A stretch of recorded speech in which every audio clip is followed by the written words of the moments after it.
if you need to. So today we're going to start our last unit, and we're going to talk about neuronal physiology and membrane potential today, and then we'll talk about synapses and conducting action potentials on Wednesday. We'll start with the anatomy of a neuron.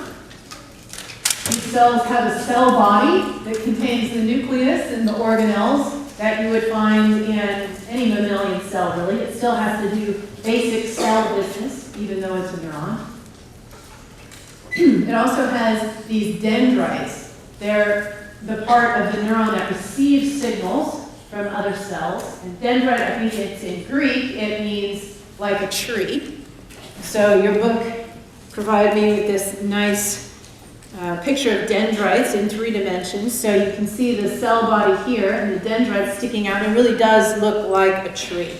So they're highly branched structures. You also have an axon hillock here. A hillock is a small hill. So that's this part of the neuron. There's another one on this neuron down here. That's where the action potential that we're going to talk about today is initiated. You have a single axon that transmits the signal to other cells. This terminates in more branches, synaptic terminals that will pass the information on to the next cell. And we're really going to talk about how that happens on Wednesday in lecture 28. So in order to start talking about the action potential, we first have to talk about the resting potential and where that comes from, the resting membrane potential. This is not a neuron-specific thing. The membrane potential is found in all the cells, really. Virtually every cell has a non-zero membrane potential, and this is usually a negative potential. I think you'll see why in a minute. The resting neuron, the potential is from minus 60 to minus 80 millivolts. And the reason why we know that is we can measure it. When you're talking about a potential, you're talking about a relative thing. So in this case, it's the inside of the cell relative to the extracellular fluid is where the potential is. It's across the plasma membrane. So you have a reference electrode out here in the solution, and then you have a microelectrode that's inserted into the cell cytosol, and it has a conducting solution in here that will allow you to measure the potential across that membrane. So the difference between the potential here and down here. Changes in the membrane potential have an important function in signaling, as we'll see. So moving away from that resting membrane potential can serve as a signal. Well, how do we get to the resting membrane potential? First thing we need to talk about is our friend, the sodium-potassium ATPase. You'll remember that this hydrolyzes ATP to get the energy for the active transport of 3 sodiums out of the cell and 2 potassiums into the cell. So because you're moving more positive ions out, more positive charge out than you're bringing in, you will make the cell slightly negative just by running the sodium-potassium ATPase. But this isn't sufficient to generate the resting membrane potential of minus 60 to minus 80. The sodium-potassium pump only generates a few millivolts of that negative potential. Something else has to happen. And what is it? Well, I'm going to say this a couple times in a couple different ways. It's the differences in ion channel activity that make the plasma membrane selectively permeable to potassium that provides the resting membrane potential. So that's pretty much what I said up here. The ion movement through potassium channels is what's going to set the resting membrane potential. Ion channels with selective permeability to potassium convert the chemical potential energy created by the sodium-potassium ATPase into electrical potential energy, and that's a potential across the membrane. Remember that there's going to be, when you take 3 sodiums out, bring 2 potassiums in, you're going to increase the concentration of potassium ions inside the cell relative to outside the cell. So the concentration gradient for potassium is to flow out of the cell. But when potassium flows out of the cell, that's going to make the inside more negative. So the electrical potential is going to oppose the chemical gradient. And where those two balance, that's where we end up at the resting membrane potential. The resting cell has a plasma membrane that has many open potassium channels, but few open sodium channels. This lets potassium leak out across the membrane, but sodium stays put. Remember that sodium is at a higher concentration outside of the cell. If it's going to flow down its concentration gradient, it would flow in. But it can't, because the plasma membrane at rest is not permeable to sodium. It's only permeable to potassium. So sodium is stuck on the outside. Only potassium can go across. Because these guys are ions and they're charged, they can't move across the hydrophobic membrane without a channel. Potassium moving out at its chemical concentration gradient will leave a negative charge inside the cell. The potassium will keep moving out until that chemical concentration gradient is balanced by the electrical potential. And we're going to talk about this some more on the next few slides. So here we have the sodium-potassium pump in purple, and it is pumping 3 sodiums out. Sodiums are the round balls, and 2 potassiums in. Potassiums are the little diamonds, orange diamonds. And as a result of the activity of the sodium-potassium ATPase, potassium is high inside and wants to go out. Slowing down its concentration gradient, it will move out of the cell. Sodium is higher outside, and if it goes down its concentration gradient, it will go into the cell. Now, at the resting memory potential, there are not very many sodium channels open. There are these sort of ivory colored channels in your Brooks diagram. You'll see there's only one that's open. So not a lot of sodium can move across the membrane. But there's many more open potassium channels. These are called leak channels, the ones that aren't regulated by voltage. So the potassium is able to leak across the membrane. Its concentration gradient is pushing it out. And it will continue to go out of the cell through these channels until the negative charge is balanced with the concentration gradient. And to figure out when that point is, you need to use the Nernst equation. This is a variant that's showing for a monovalent cation, something with a +1 charge, at body temperature, which is 37 degrees. So those 2 factors have already been factored into this constant. What the Nernst equation tells you is the electrical potential that will balance the concentration gradient for a particular ion at a particular temperature. So you can rephrase that to say, at the equilibrium potential, right here, for that ion, the ion will not flow across the membrane because the chemical concentration gradient and the electrical gradient will be balanced. So they will be at equilibrium and the ions won't flow when you're at this potential with these ion concentrations inside and outside. And I'm presenting this equation not because I'm going to expect you to calculate a bunch of equilibrium potentials, but because I think it's important to understand where the numbers come from. Because on exams, we give you questions where we say, okay, you understand the normal system. What's going to happen when we perturb it, when we change this or change that? So you have to understand why it is what it is at rest in order to know what's going to happen when you change different variables. So to try and make this resting potential thing very clear, we're going to go through an example from this book. It's pretty, I think, helpful to understand how this resting potential forms. So the example is you have a beaker here with a semi-permeable membrane in the middle. It's considered semi-permeable because it has channels that will let potassium go across this membrane, but it doesn't have any chloride channels. So chloride is stuck where it is. Only potassium can move across this membrane. In this chamber over here, called the inner chamber, we're simulating the cell's cytosol. So we're going to put 140 millimolar potassium chloride inside the cell. And here we're simulating the extracellular space, so we'll put 5 millimolar potassium chloride out here. And this gradient in the cell would have been created by the sodium-potassium ATPase.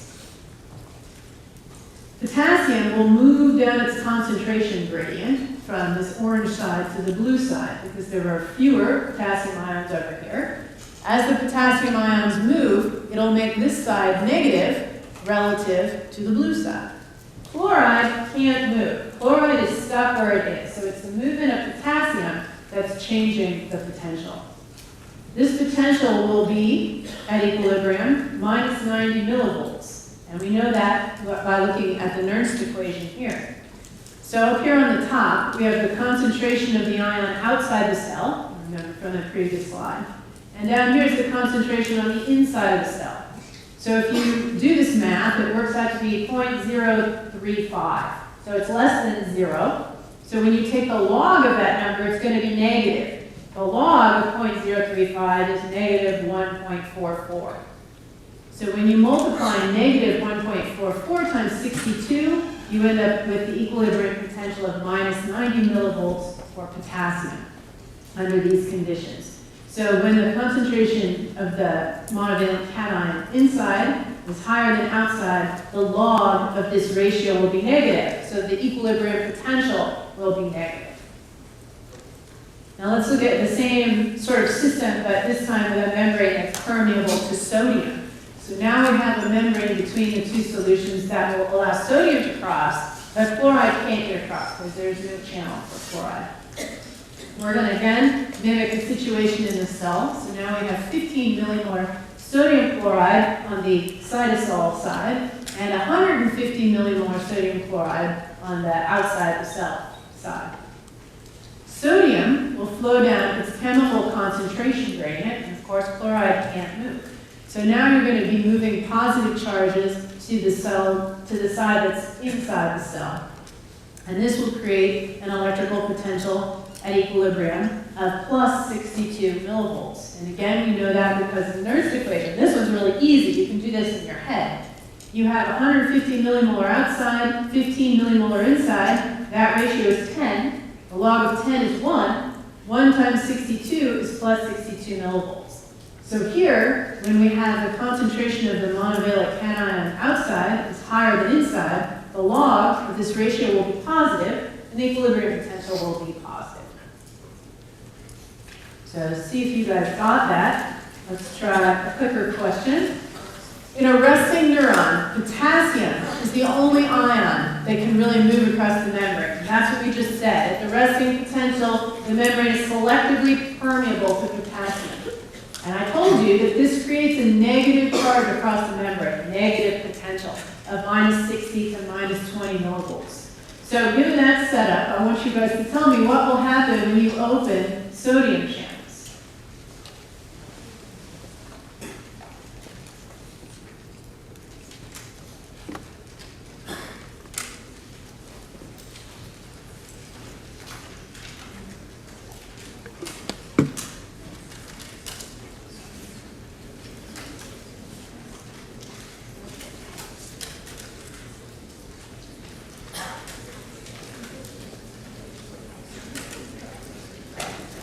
Okay, if you haven't picked one, please do. You guys did a super job. Yay, A is right. So I'm glad that you guys get that. That's really good. The membrane potential will become more positive. The cell will become depolarized because when you open the sodium channels, now sodium is going to move down its concentration gradient and bring the membrane closer to its equilibrium potential, which is plus 62.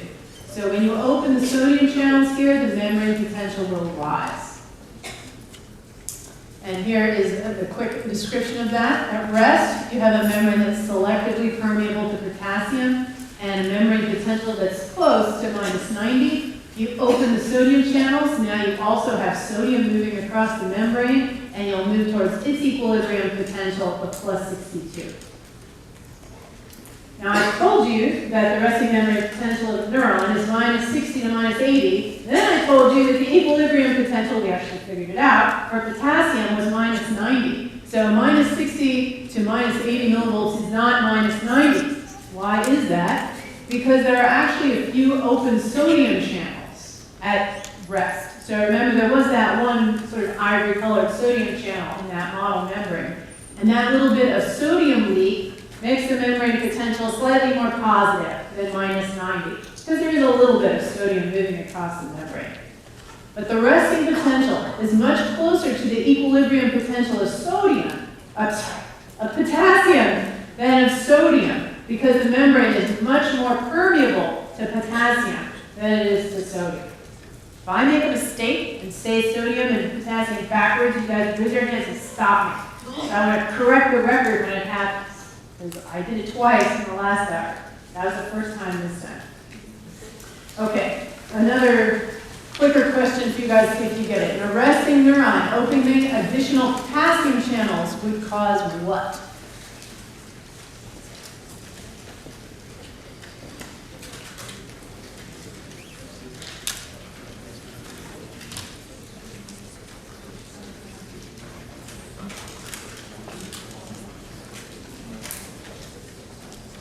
Okay, pick one.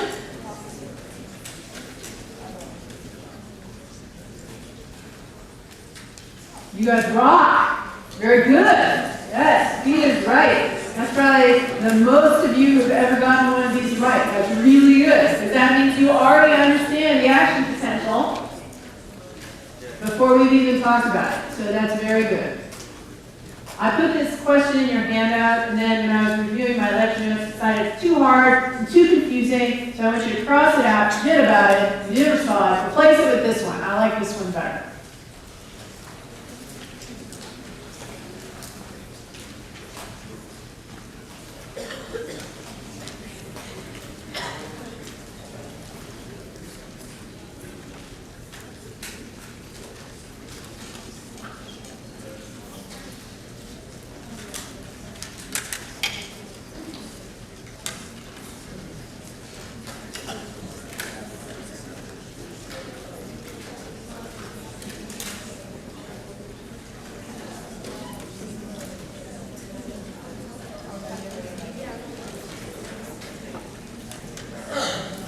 Okay, let's see what you thought about this one. You guys, well, you still like B, but a few of you guys picked C, which is good, because C is right, okay? A neuron has a resting membrane potential of -60 to -80, normally. This one had a resting potential of -90. -90 millivolts is the equilibrium potential for potassium. Right? You figured that out. So at equilibrium, no potassium moves. Okay, so you could open every potassium channel in this cell's membrane, and no potassium is going to move if you're already at the equilibrium potential. Does that make sense? Important concepts. C is correct. The first one before this was hyperpolarization because we were higher than -90. Okay, another one.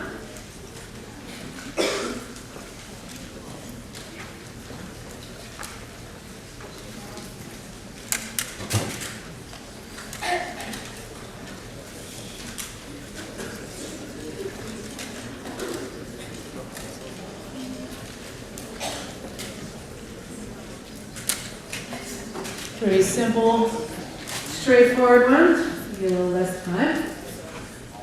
Okay, well, most of you like B, and B is the right answer. You have to remember that at the beginning I said that pretty much all cells have a resting membrane potential, and we're going to talk about this first so we can understand the action potential, which is which happens in neurons. So all of your cells pretty much have a resting membrane potential that is negative. So the answer is false. Before we talk about action potentials, we're going to talk about graded potentials. And these are different from action potentials. It'll probably be clear how they're different a little bit more after we go through action potentials. But let's start here. So hyperpolarizations or depolarizations that shift the membrane potential a little bit in one way or the other one are called graded potentials. And these graded potentials decay over distance from their source. So as you move out from the place where they are generated, the polarization will decay. It's not going to be true for an action potential.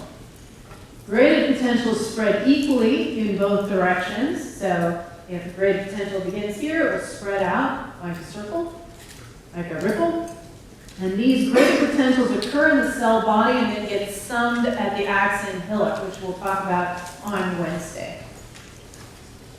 Voltage-gated ion channels, voltage-gated sodium channels, are going to trigger the action potential. Changes in membrane potential are what control whether these channels are open or closed. So the voltage-gated sodium channels, when the membrane potential becomes more positive, those channels open. They have two states, open or closed. They're not partially open. So that's why I've written binary here. They're open or closed. And at the resting potential, they are closed. The voltage-gated channels are closed at the resting potential. When the threshold voltage is reached, the voltage-gated channels will open, and the voltage-gated sodium channels will let some sodium in. That will make the inside of the cell more positive, which will open more voltage-gated sodium channels, and you get a positive feedback loop that causes that dramatic, quick depolarization of the neuron. The state of these voltage-gated channels is contributing to the membrane permeability for these ions, if they're open or shut, obviously. And the density of these channels is high in the axon hillock, and that's why the action potentials originate in this region of the cell. The action potential is an all or none phenomenon. Once you trigger the action potential, it's going to have a certain amplitude every time you do it. If the cell gets depolarized to the threshold for these voltage-gated sodium channels, you'll get a massive change in voltage because the influx of sodium will open more channels, creating a positive feedback loop that we just talked about. The threshold for these voltage-gated sodium channels opening in mammalian cells is about negative 55 millivolts. And if you cross this threshold and trigger an action potential, it will have a fixed magnitude each time you trigger an action potential in that cell. It is all or none. And this action potential will be regenerated in adjacent membrane areas, so the signal can be propagated without it degrading. And I think that will become clear why that is after we talk a little bit more. So these are over here some examples of graded potentials. You have small hyperpolarizations here that are making the potential slightly more negative than the resting membrane potential. And here you have some small depolarizations. You get enough depolarizations that you reach this. I don't know what I did.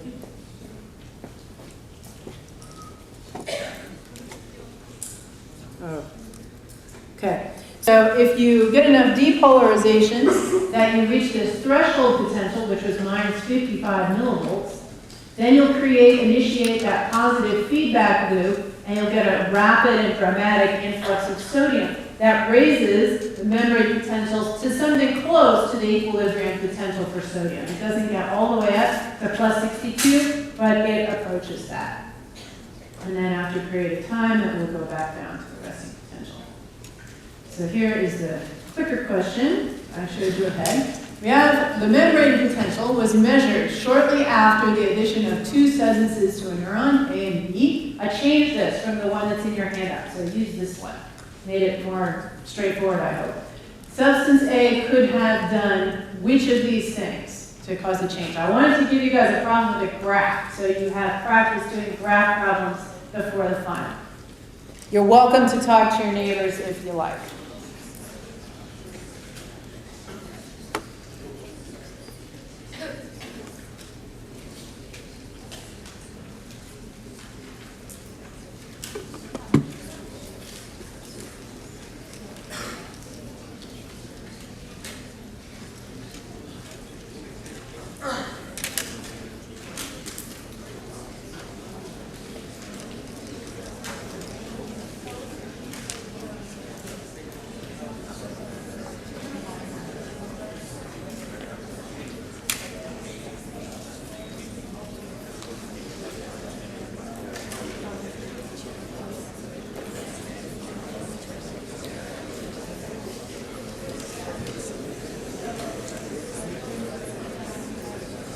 Okay, most of you guys have answered, so those of you who haven't picked, please pick. Let's see what you got. So popular answers are B and D, with A not too far behind, and C too. So let's see.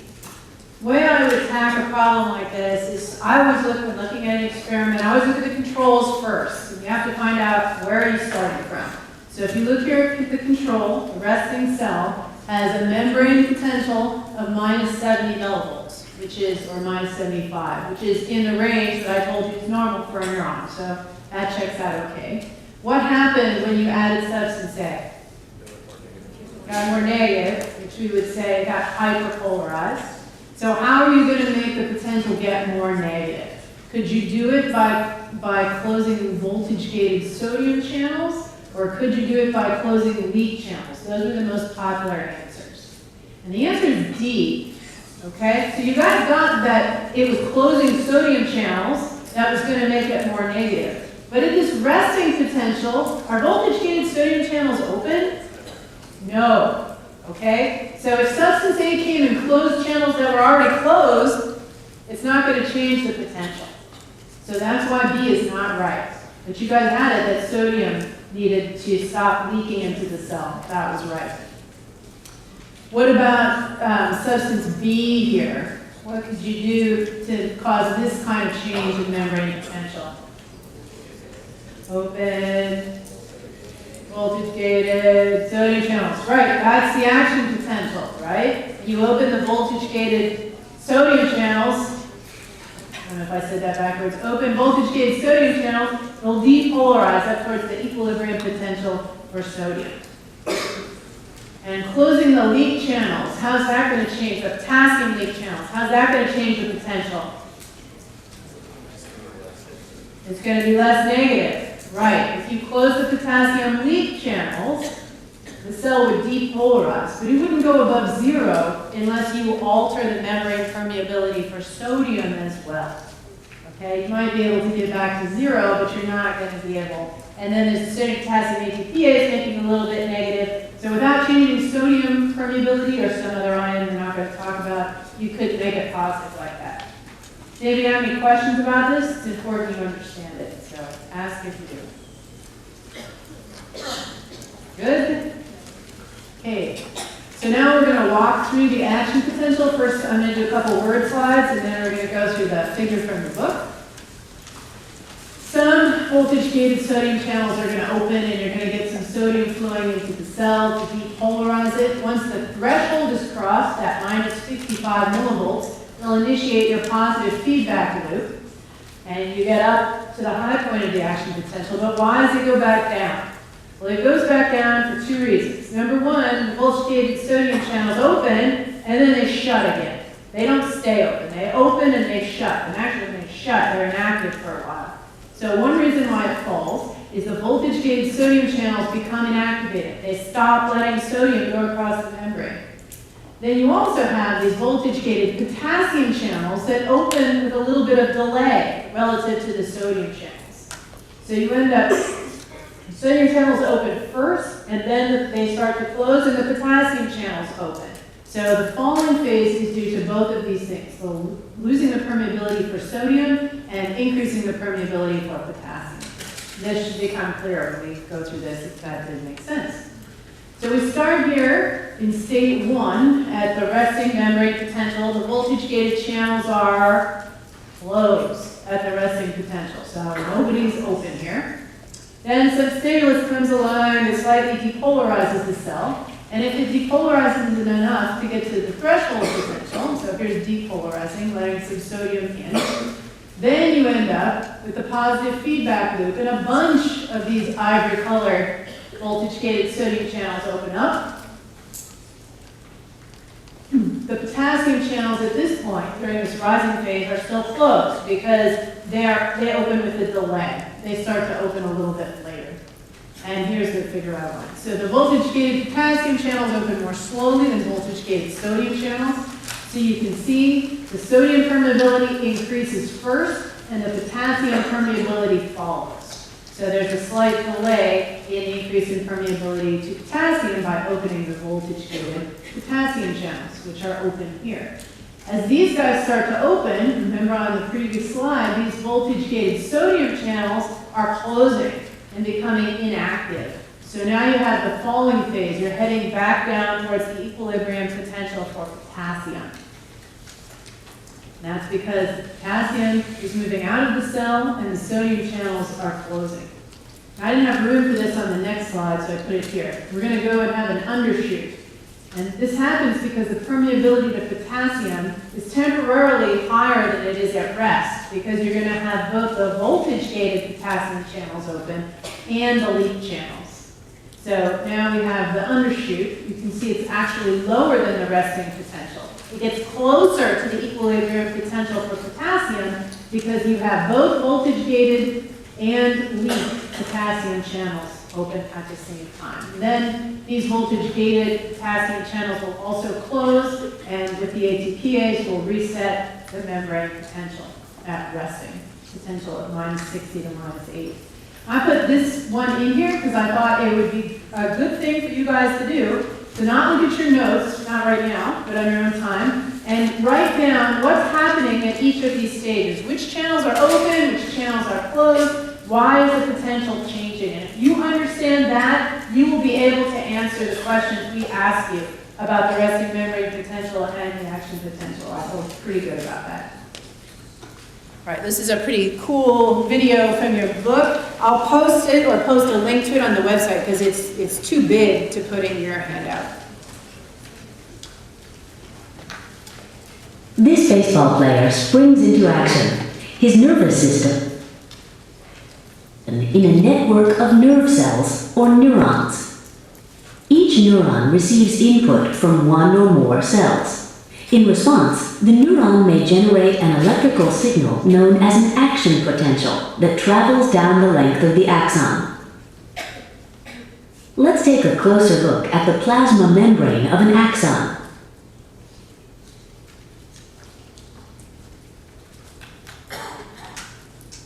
Even without an action potential, the axon is a busy place with many ions moving across its membrane. Much of this ion movement is driven by the sodium-potassium pump. Using energy from ATP, sodium-potassium pumps actively transport sodium ions out of the cell and potassium ions in, creating an uneven distribution of charge across the membrane. Some potassium channels are open all the time, allowing potassium ions to leave the cell. As a result of these ion movements, the inside of the cell is negative relative to the outside. This condition is called the resting potential.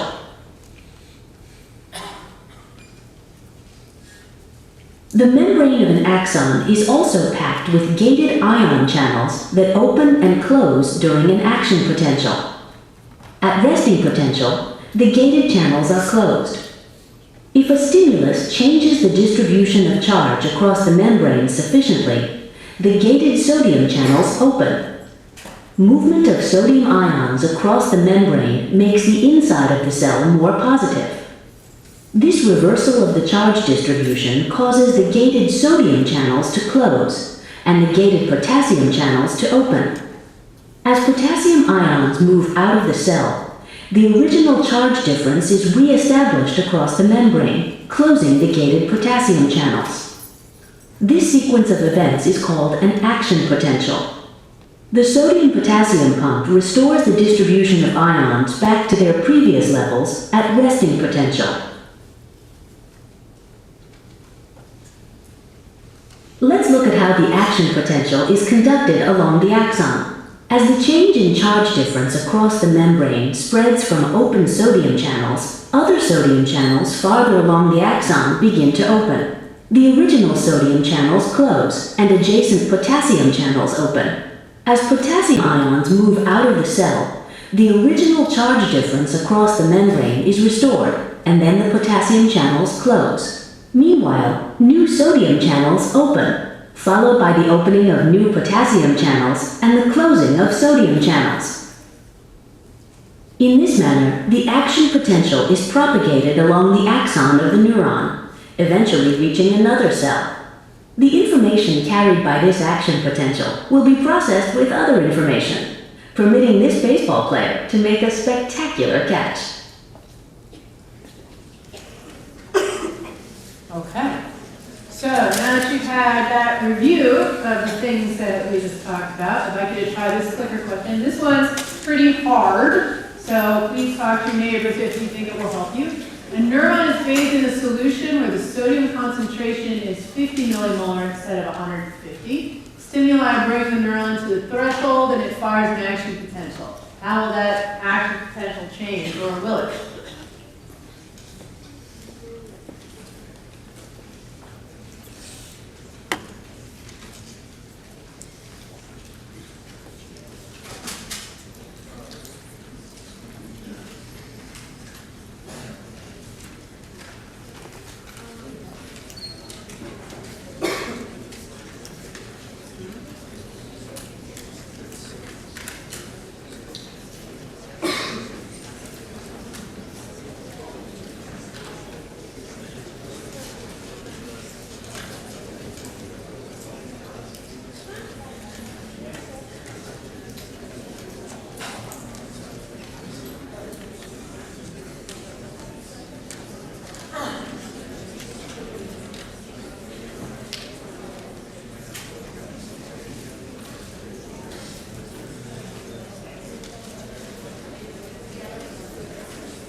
you haven't picked one, go ahead and choose. You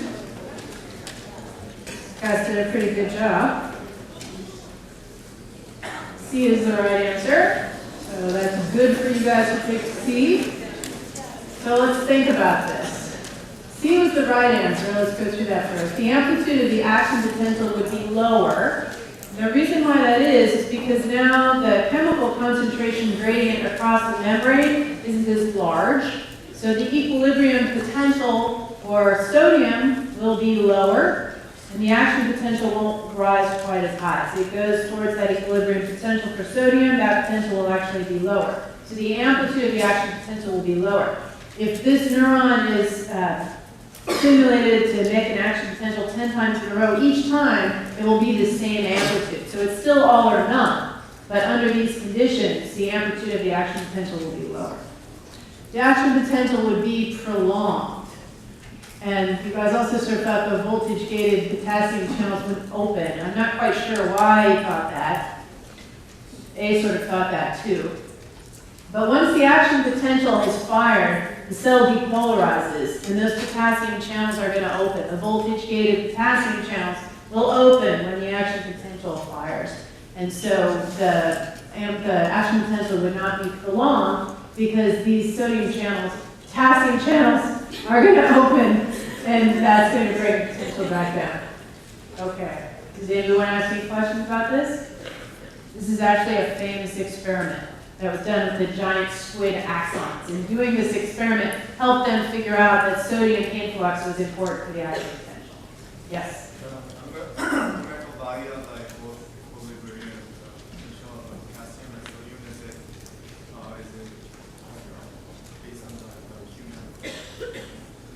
Yes, so when you're asking the equilibrium potentials I gave you, I set it up for the conditions in a human.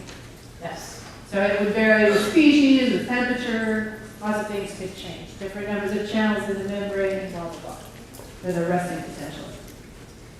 Okay, so I want to talk to you about the refractory period.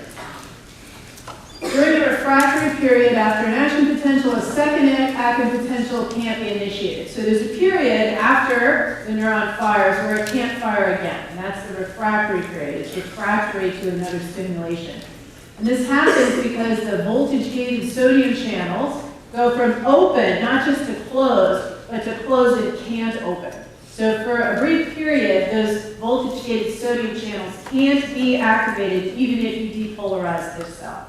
And that helps this action potential travel in one direction down the axon, as we'll talk about Wednesday. The whole process from generating this action potential to getting through the refractory period only takes 1 to 2 milliseconds. So those are thousandths of a second. Happens very fast. The animations help you. Please go ahead and look at these, some additional ones, and I will see you on Wednesday to talk about synapses.